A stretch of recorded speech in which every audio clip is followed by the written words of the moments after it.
जनगणना ओबीसी की होगी और इसके लिए हम सब लोगों को रोड पर उतरकर संघर्ष करना पड़ेगा। तो ये सबसे प्रमुख मुद्दा है। ये मुद्दा बहुत से जुड़ जाएगा।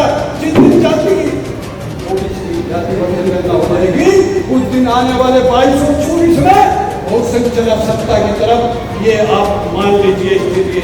और आने वाले समय में हमें इस आवाज को किसी बहुत बहुत धन्यवाद। पैगाम विदा पीपल के सेमिनार में आए हुए देश भर से सभी बहुसंघ समाज के सामाजिक न्याय की लड़ाई लड़ने वाले क्रांतिकारी साथियों को जय भीम, जय फूले, जय मंडल, जय संविधान, जय भारत। साथियों, आज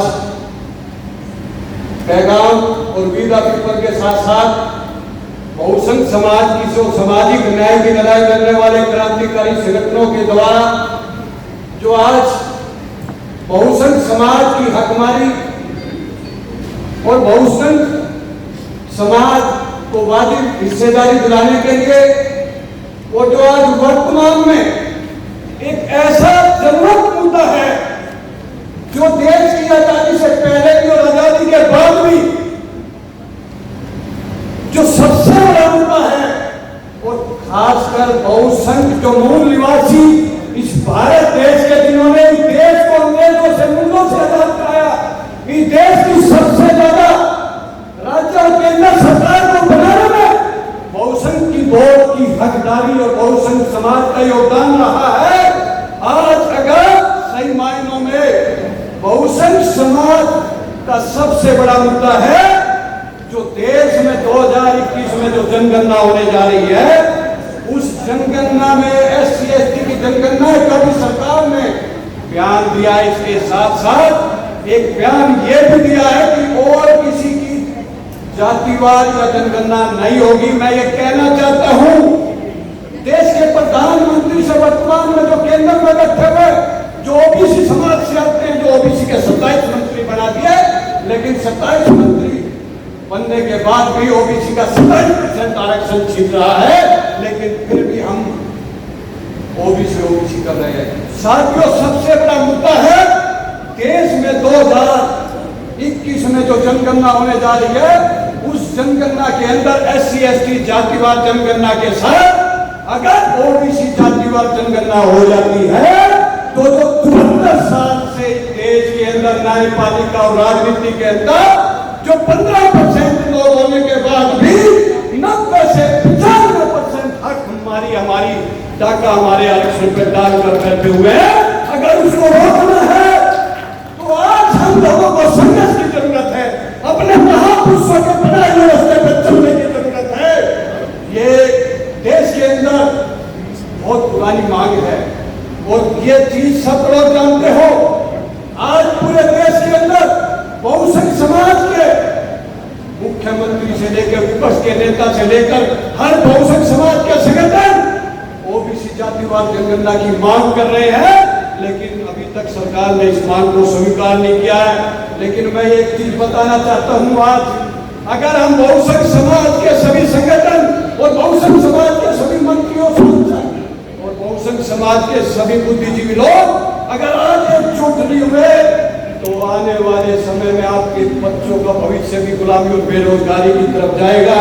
इसलिए मैं आज कहना चाहता हूं, ये बहुत ही प्रमुख मुद्दा जो पैगाम और WTV के माध्यम से आज इस सेमिनार के माध्यम से वर्तमान में जो आज बैठी हुई सरकार है उस तक इस मुद्दे को पहुंचाकर और SC ST जनगणना के साथ ओबीसी जातिवार जनगणना कराई जाए, ताकि जिसकी जितनी संख्या बारी उतनी उसकी हिस्सेदारी का नारा इस देश में गूंज जाए और इस देश के सभी सामंतवादियों और मनुवादी लोगों को पता है कि जिस दिन ओबीसी और SC ST की जातिवार जनगणना हो जाएगी उस दिन 74 साल में जिन्होंने हमारे हक हमारी की है और हमारे हक को छीन कर देश के अंदर सबसे ज्यादा सत्ता में बैठे हुए उस दिन उनकी पोल खुल जाएगी।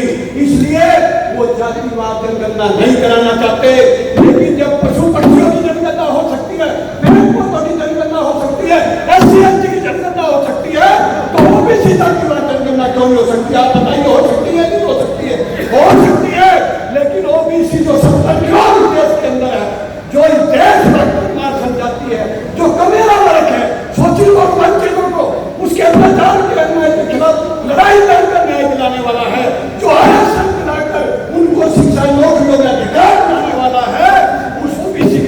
जातिवार जनगणना हो जाएगी तो ये भी आने वाले समय में 27% की बजाय 52% आरक्षण मांगने लग जाएगा। इसलिए ये ओबीसी जातिवार जनगणना नहीं कराना चाहते। इसलिए मैं कहना चाहता हूँ आप आए हुए सभी साथियों को, अगर हम सब लोग आज एकजुट होकर इस लड़ाई को लड़ेंगे और सभी नेता हमारे साथ होंगे, तब जाकर ये जाति जनगणना ओबीसी की होगी। और इसके लिए हम सब लोगों को रोड पर उतरकर संघर्ष करना पड़ेगा, क्योंकि ये सबसे प्रमुख मुद्दा है। ये मुद्दा बहुत से जुड़ जाएगा। जिस दिन जाति ओबीसी जातिवार जनगणना हो जाएगी, उस दिन आने वाले 2224 में बहुसंख्य चला सत्ता की तरफ, ये आप मान लीजिए स्थिति। और आने वाले समय में हमें इस आवाज को इसी मानसून सत्र के अंदर इतना रोड पर संघर्ष करना पड़ेगा, हमारे नेताओं को राज्यसभा लोकसभा में इसको उठाना पड़ेगा, तब जाकर ये सरकार झुकेगी, जब जाकर SC/ST जनगणना के साथ जातिवार ओबीसी की जनगणना कराएगी। साथियों, एक दूसरा प्रमुख मुद्दा है ग्रुप C और D के अंदर ठेकेदारी प्रथा खत्म कर सरकार के अधीन लाना। मैं कहना चाहता हूँ आज देश के 74 साल आजादी में केंद्र सरकार और राज्य के अंदर 10 करोड़ 30 लाख लोग आज ठेकेदारी प्रथा की वजह से आज जो है वो अपने बच्चों को अच्छी शिक्षा नहीं दे पाते। अगर यही ठेकेदारी प्रथा खत्म हो जाएगी और वो ठेकेदारी जो ग्रुप C और D के अंदर नौकरी करते हैं बहुजन समाज के लोग, अगर वो सरकार के अधीन आ जाएंगे, जो आज 25,000 में कर रहा है 60,000 और पूरी सुविधा मिलेगी, जो 1 लाख करोड़ का नुकसान हर साल इस ग्रुप C और D की ठेकेदारी प्रथा की वजह से होता है, वो 1 लाख सीधा बहुजन समाज के खाते में जाएगा और वो अपने बच्चों का अच्छी शिक्षा अच्छा स्वास्थ्य ले सकता है। दूसरा मुद्दा है साथियों, इस देश में जो निजीकरण है, वो निजीकरण करने का एक बहुत बड़ा षड्यंत्र है। निजीकरण का मतलब है प्राइवेटाइजेशन, और प्राइवेटाइजेशन होने का मतलब है ऑटोमेटिक जो आरक्षण आप लोगों ने संघर्ष कर बड़े मुश्किल से लिया था, वो ऑटोमेटिक आरक्षण का कोटा निजीकरण की वजह से खत्म हो जाएगा। इसलिए आज हम लोगों को अगर निजीकरण रोकना है, उसके साथ साथ अगर निजीकरण होता है तो निजीकरण में भी SC/ST ओबीसी मानवाधिकार आरक्षण की व्यवस्था इस देश की सरकार को करनी पड़ेगी। अगर ये ऐसा नहीं होता है तो आने वाले टाइम में जो ये आरक्षण लोगों को मिला है, ये भी हमारा आरक्षण आपका प्राइवेटाइजेशन में छिन जाएगा। इसलिए आप हम सब मिलकर पैगाम और बहुजन समाज के सभी संगठन मिलकर आज रोड पर संघर्ष करें और आने वाले 5 रातों के विधानसभा चुनाव में दोस्त और दुश्मन की पहचान कर ले। जो दोस्त उसको वोट देनी है, दुश्मन को वोट नहीं देनी है, और आने वाले समय में अपनी वोट को देखना बंद करना है और आपस में लड़ना बंद करना है। जिस दिन बहुजन अपने महापुरुषों की तरह संघर्ष करना और त्याग तपस्या बलिदान करना सीख लेगा, उस दिन देश के अंदर कोई आपको शासक बनने से रोक नहीं सकता, कोई आपके आरक्षण को नहीं छीन सकता, कोई देश का निजीकरण नहीं कर सकता, कोई संविधान को नहीं तोड़ सकता। इसलिए आओ हम सब मिलकर जाति जनगणना के लिए पैगाम और विद पीपल के साथ मिलकर इस संघर्ष को कामयाब करें। और मैं देश के जो प्रधानमंत्री ओबीसी समाज से आते हैं, मैं उनसे प्रार्थना करना चाहता हूँ गृह मंत्री अमित शाह के साथ साथ कि आज इस सेमिनार के माध्यम से पूरे देश भर के आए हुए बहुजन समाज के जो क्रांतिकारी साथी, उनकी मांग है कि जनगणना में SC/ST जनगणना के साथ ओबीसी जातिवार जनगणना कराई जाए। जय भीम, जय फूले, जय मंडल, जय संविधान, जय हिंद, जय भारत। सब्सक्राइब करें आपके अपने चैनल समता आवाज टीवी को, बेल आइकन दबाना ना भूलें सबसे पहले हमारी वीडियो देखने के लिए।